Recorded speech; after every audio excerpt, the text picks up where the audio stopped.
Se trata de David Miazo, es economista, consultor económico, jefe de la Fundación Agropecuaria para el Desarrollo de Argentina, FADA. Además fue bombero voluntario en Merlo, San Luis, siempre le recordamos esto. Qué lindo. Bombero debe ser que más ahora, ¿no? Imagino que vos que sos Sí, del gremio. bastantes camiones va a necesitar con agua para poder apagar el incendio. ¿Cómo estás? Muy bien, un gusto estar con ustedes. Gracias por venir. Bueno, ¿te generó expectativas positivas los anuncios de Massa? ¿Cómo lo viste? Yo la verdad que, lo comentaba en Twitter hace un ratito, no esperaba más, sinceramente, ¿no? Porque había quienes esperaban un plan de estabilización que incluía medidas mucho más contundentes, lo cual era muy improbable, principalmente porque el gobierno no tiene los incentivos para un plan de estabilización, porque implica al principio costos y después empezar a ver los resultados. Ya quedando un año y medio de gobierno no tiene los incentivos. Y para aplicar un plan de estabilización se requiere mucha credibilidad, que el gobierno tampoco ya tiene. En general, muchos gobiernos, sobre todo en crisis económica, a mitad de mandato es muy difícil que apliquen un plan de estabilización. Son cosas que se hacen apenas entra, cuando tiene cierta luna de miel apenas ingresó. Entonces, no esperaba mucho más. Básicamente son lo que decían recién, algunos mensajes pro mercado en lo discursivo, sí, y muy pocas medidas reales. Una de ellas es lo de la meta del 2,5% del PBI, de cumplir lo que se dijo con el FMI. Es lo principal que se dijo en el tema fiscal. El problema es que eso mismo se dijo y se firmó en febrero-marzo y se incumplió. Entonces, ahí lo que faltó, que esperemos que lleguen en los próximos días, son números de realmente cómo se va a hacer eso, quedando al año 5 meses, ¿no? Ya entrados en agosto. Dijo Sergio Massa que, bueno, que uno de los principales objetivos era luchar contra la inflación. Sin embargo, algunas de las medidas anunciadas, caso lo que contaba Leandro, el tema de la nueva segmentación de tarifa, quitarle subsidios a la energía. Algunos decían que no querían tirar toda la carne en el asador hoy, pero también se va a achicar los subsidios al transporte en algún momento, sobre todo en el área metropolitana. Eso va a significar aumento de tarifas y de boletos de colectivo, de trenes, de subte. ¿Vos pensás que esas medidas no son antiinflacionarias porque van a repercutir directamente en el núcleo de la inflación? Sí, ahí hay una cuestión. Que vos a los subsidios que estás pagando para hacer que las tarifas no suban, para mantener las tarifas bajas, el Estado no tiene esa plata y el Banco Central la imprime. Entonces, hoy estás evitando inflación en las tarifas, pero la estás generando con los pesos que emitís para poder pagar esos subsidios. Entonces, estoy evitando inflación en un bolsillo y te estoy sacando del otro. Entonces, sí, eso va a generar inflación en el número que veamos de energía y qué sé yo, pero por el otro lado vas a estar evitando emitir. No sé si me explico. Si no, verlo es muy parcial. Si el Estado tuviera esa plata porque la recauda, ahí sí diríamos, si esto es inflacionario, porque me va a subir los costos de estas cosas. Pero como voy a evitar imprimir esa plata para financiarlo, no necesariamente es inflacionario. Sobre el final, Massa llamó a dialogar a la mesa de enlace, sin hacer ningún anuncio concreto de una medida de incentivo fiscal a ese sector, luego de que el presidente los llamara especuladores a los productores y que Nicolás Pino en la Sociedad Rural el fin de semana criticara duramente al gobierno. ¿Cómo ves ahí la relación Massa y dirigencia y productores agropecuarios para lograr que se liquiden las divisas que falta y que el gobierno tanto necesita? Te lo divido en varias partes. Me parece positivo en lo discursivo reconocer el lugar del campo que tiene, genera el 70% de las exportaciones del país, así que me parece positivo en lo discursivo. En las medidas, como bien dijiste, no se anunció nada. Se dijo algo de que por DNU iban a sacar algunos incentivos para la agroindustria junto con la minería y otras cosas. El anuncio que dejó Alberto Fernández hace 10 días para acelerar las liquidaciones para el campo es totalmente inefectivo. Totalmente. Yo hablé con gente de la mesa de enlace, me dijeron, primero, es un jeroglífico difícil de entender y o sea, no acordaron, ¿no? Con eso no generaron expectativas positivas en el campo. No, es una medida que no es negativa, porque no es que le genere un perjuicio al campo, pero es una medida que no va a ser efectiva. No conforma, digamos. No es que no conforma, no genera ningún cambio sustancial para que se genere un cambio en la tendencia del ritmo de comercialización de granos. Entonces, es una medida que no es mala, pero no va a tener ningún efecto. Y en las preguntas de los periodistas respondió que PESE iba a extender el plazo que originalmente era hasta el 31 de agosto, probablemente se extienda un mes más. Pero o de algo por esa el estilo. medida. De esa medida. Pero si la medida ya sabemos que no funciona, porque vos venís del campo, o sea, sos un economista que trabaja con el sector agropecuario, y a la vez Sergio Massa dijo que ya hay como un acuerdo que le van a adelantar 5.000, terminó diciendo que eran 7.000 millones de dólares de las exportaciones para fortalecer la reserva del Banco Central.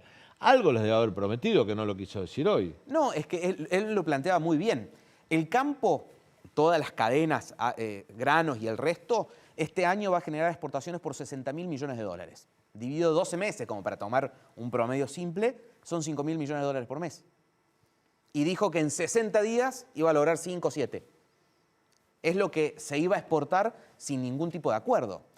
Además, el exportador de granos no tiene capacidad de decir voy a exportar más porque de un lado le compra al productor y del otro lado le vende a un comprador internacional. Es un mero intermediario con un margen dentro de la cadena relativamente chico. Entonces no es que tiene capacidad, que tiene guardados 5.000 millones de dólares que lo va a vender ahora porque se lo prometió Massa. Entonces, por eso te digo, yo para mí las únicas medidas que leí con algún significado, lo de la meta fiscal del 2,5, que de nuevo ya se había anunciado en febrero o marzo, se firmó y todo y se incumplió, ahora necesitamos ver cómo se va a hacer. Lo del frente monetario en el sentido de no le vamos a pedir más adelantos transitorios. Esas son las únicas dos medidas más o menos contundentes. El resto, vos calculá que terminó hablando de 70.000 programadores, está todo bien, pero en una crisis de corrida cambiaria como la que tenemos, crisis financiera muy importante, es una medida de mediano o largo plazo sin impacto macroeconómico. Entonces, diré que esas son las únicas dos cosas. Después lo de la reserva, estos 5.000 millones, lo del repo, todavía sin saber bien cómo va a ser, son medidas sin mucho impacto real. El gobierno estuvo 2 años y medio, desde que asumió prácticamente, intentando segmentar tarifas por ingresos. Tardó un montón por las pujas internas, por la oposición que presentaban los funcionarios encargados del área de energía. ¿Vos creés que van a poder segmentar por consumo, que es lo que planteó hoy Massa, de acá a fin de año, teniendo en cuenta ese antecedente y la postura del kirchnerismo más duro que está en contra de quitar subsidios? Yo entiendo que ahora se hace porque no queda otra. Porque si seguís financiando con emisión monetaria un déficit tan profundo, vos calculá que el déficit financiero en los primeros 6 meses del año fue de 1.8 billones de pesos. 1, 8 y 11 ceros, ¿no? Ese fue el déficit en los primeros 6 meses. Si seguías monetizando un nivel de déficit, y fue 55% más alto en términos reales, es decir, descontando el efecto inflacionario, que el primer semestre del año pasado. Si seguís monetizando ese nivel de déficit, vas camino a una hiper, o como han llamado algunos economistas, una superinflación, para hablar de inflaciones superiores al 100, 200% mensual. Entonces, llegaste al punto en el que no queda otra, y si bien políticamente pueden haber muchos en contra, no queda otra porque ya no hay cómo pagarlo. Entonces, lo veo posible políticamente, de nuevo, porque no queda otra. Antes se iba pateando hasta que fue inevitable. Y en términos técnicos, entiendo que es relativamente más fácil que la segmentación por ingresos. ¿Por qué? Los ingresos son difíciles porque vos tenés la mitad de la población que trabaja en negro, entonces no sabés qué ingreso tiene. Entonces por eso es difícil, por eso necesitaron un registro, etc. En cambio, por consumo, Edenor, Edesur y cualquier otra empresa sabe, vos gastás 100, 200, 300, 400, hasta acá es subsidio, o sea, vos gastaste 500, 400 van a este precio, 100 van a otro precio. Entonces técnicamente entiendo que es fácil. Lo principal es lo político, que entiendo que puede generar presión, pero ya no quedan muchas otras opciones. ¿Pensás que estos recortes, más que recortes, auditar el otorgamiento de los planes sociales para ver dónde están mal dados, dónde hay un abuso, dónde se pueda ir quitándolas a las personas que tengan un trabajo y lo estén cobrando? Bueno, dijo que va a cruzar con el padrón del ANSES. No sé hasta dónde puede llegar a hacer ese recorte, pero ¿te mueve el amperímetro de la cuestión fiscal? La asistencia social es una parte importante, sin embargo... Pero toda, en su sí, conjunto. en su conjunto. Si vos vas puntillosamente a buscar los beneficios mal otorgados. Eso te iba a decir. Es mínimo. Y es donde hoy menos habría que tocar. O sea, hoy lo que menos habría que tocar es asistencia social y jubilaciones. Y tocar todo el resto que cualquiera de nosotros piensa 2 minutos y encuentra 10 gastos totalmente no prioritarios, digámosle, Sí. del Estado No nacional. hablo de austeridad en el gasto administrativo del Estado. Es más político, porque ¿qué pasa? Yo vivo enfrente de la 9 de julio, a 2 cuadras del Ministerio de Desarrollo Social. Financian los piquetes contra el gobierno nacional. ¿No? O sea, lo que le está pasando al Estado Nacional es que financia a las organizaciones que 2 veces por semana le están haciendo piquete en medio de la capital. Entonces, yo creo que viene más por el lado político de decir, le vamos a quitar poder o le amenazamos con quitar poder, financiamiento a estas organizaciones, más que el lado del ajuste fiscal de la cuestión. Teniendo en cuenta que fue un anuncio dirigido a los mercados, ¿cómo te parece que pueden llegar a reaccionar mañana los mercados en cuanto a dólar, acciones, bonos? Yo creo que relativamente estable, porque yo creo que el promedio, y te digo yo creo porque esto es percepción, no es número ni nada. Entiendo que el promedio de la gente era lo que yo te dije hace un rato, no estaba esperando mucho más. Y el mercado entiendo que no ha priceado, o sea, no ha tomado en los precios mucho más que esto, si no hubiésemos tenido mayor caída del dólar, mayor suba de acciones, etc. Entonces, entiendo que debería mantenerse relativamente estable porque no anunció medidas ni muy contundentes, ni terminó de anunciar nada que fuera mucho menos de lo que esperábamos. Entonces, bajo eso entiendo que debería ser más o menos normal. Lo único, disculpen que me extiendo, es que con el repo, anunció el repo es un préstamo de bancos internacionales, ¿no? Por un periodo relativamente corto de tiempo, para simplificarlo la cuestión técnica. De eso dijo, que es lo famoso que se ha escuchado esta última semana de los 11.000 millones de dólares que habría conseguido, etc. Bueno, de eso dijo que podría usarse para recomprar deuda, lo cual es muy improbable porque el Banco Central tiene reservas netas por 1.500 millones de dólares, nada. Entonces sería muy irresponsable tomar deuda nueva para repagar deuda vieja cuando tenés 0 reservas. Pero el solo hecho de decirlo puede mejorar un poquito la perspectiva de los bonos en dólares que están valiendo 20 centavos por cada dólar. O sea, valen el 20% de su valor total. Entonces, ahí podría haber algún hecho positivo por esa posibilidad de usar esa plata para ese fin, pero no mucho más. Una pregunta para los dos, que son especialistas en el tema. La palabra, por supuesto, no la utilizó en la presentación Sergio Massa, no dijo ajuste en ningún momento, no dijo devaluación, no, al contrario, dijo que las devaluaciones generaban pobreza, pero no habló de ajuste, pero habló de las medidas. Las medidas, en términos concretos, ¿se cierran ajustes? Y en términos del déficit fiscal, sí, eso, hay un ajuste fiscal Pero comparado al primer semestre pero para que lo sienta año, la sí. gente, más allá... Para lograr la meta del 2,5%. Te pregunto el ajuste para Sí. que se sienta en el bolsillo de la gente del ciudadano de a pie. Bueno, al tema de las tarifas por ingreso le agregó la quita de subsidios por consumo. Es decir, si la gente, como decía una colega esta semana, si la gente se acostumbra a dejar la estufa prendida cuando se va de su casa, va a tener una quita de subsidios por consumo y eso lo va a sentir en el bolsillo la gente, sin duda. ¿Ajuste? Sí, hay ajuste, sin duda, porque tanto en el bolsillo por el lado de las tarifas, que va a venir por otros lugares, porque para cumplir el 2,5 hacen falta muchas cosas, que es lo que yo decía. Todavía tenemos que ver los números de cómo va a ser, cómo se va a llegar. Entonces, Bueno, pero ¿hay ajuste? indirectamente, por ejemplo, hoy se hablaba, que por supuesto Massa no lo dijo, que una parte de ajustar el gasto público es suspender la obra pública o parte de la obra pública. Sí. Es una de las formas más fáciles. Porque... En lo más directo, sí, pero ajustás porque dejás sin trabajo a un montón de gente que trabaja ¿Sí? en esa obra pública, ¿no? O sea, anunció ajuste. O sea, anunciar reducción del déficit es anunciar ajuste. Después podemos decir que también se viene ajustando hace bastante. Hablamos con cualquier jubilado y cuánto ha perdido por adquisitivo. O sea, ya se viene ajustando, no es que se va a empezar a ajustar. Ahora se va a empezar a ajustar el lado del gasto también, ¿no? Que venía muy descontrolado, pero anunció ajuste. Y les iba a agregar algo y se me fue con el... No. Respecto a las medidas, si yo decía si encerraba un ajuste, vos sos más concreto. Hay un ajuste, o sea, no encierran, es un ajuste, ajuste. que es en realidad lo que se necesitaba porque este nivel de déficit es imposible de sostener. Se anunció hoy, ajuste y tarifazo, digamos. Si lo hubiese hecho otro color político, esos serían los titulares. Dijo Massa, el plan social debe ser transitorio, el trabajo debe ser permanente. Dentro de las medidas que anunció hoy, por lo menos, ¿ves algo que genere que eso se pueda concretar? No, porque estamos en una situación de crisis que lo que se necesita es estabilizar la macro, y eso normalmente va, si querés, en contra en el corto plazo, en el largo plazo va totalmente alineado.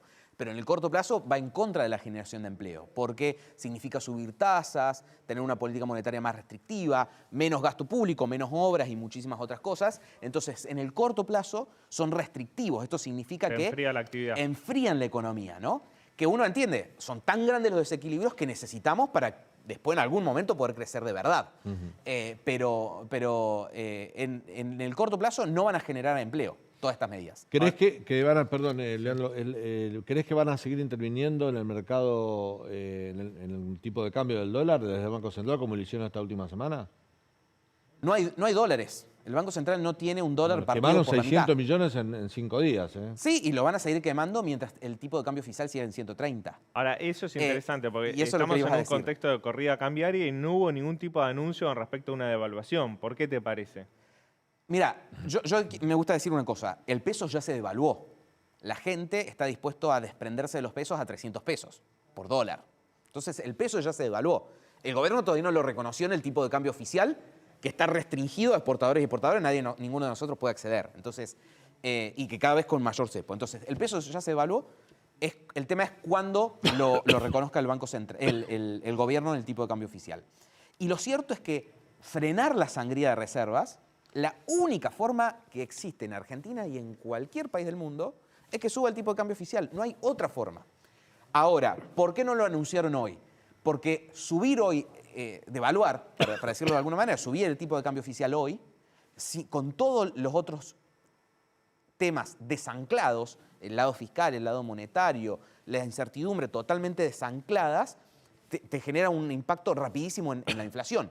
Y es lo que hay que limitar. Entonces, probablemente, a ver, para mí es inevitable que suba el tipo de cambio oficial. Es inevitable ya. Como así es inevitable que suban las tarifas, ya se tornó inevitable que suba el tipo de cambio oficial.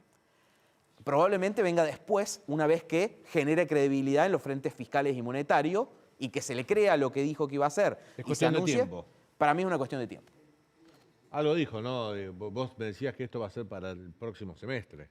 Sí, habló del año que viene, yo les digo que es cuestión de 30, 45 días. ¿Sí? Por el simple hecho de que el Banco Central no le queda un solo... Le Claro. quedan 1.500 millones de dólares. Se Con decía importaciones... que hasta mitad de agosto le quedaba. Con importaciones mensuales de 5.000. O sea, tiene... estoy haciendo la cuenta mental, pero 7, 8 días de importaciones. Esa es una medida, digamos, las importaciones es lo que necesitas pagar de dólares. Entonces, normalmente se miden reservas netas sobre cuántos días te alcanza para pagar, ¿no? Son 7, 8 días de importaciones.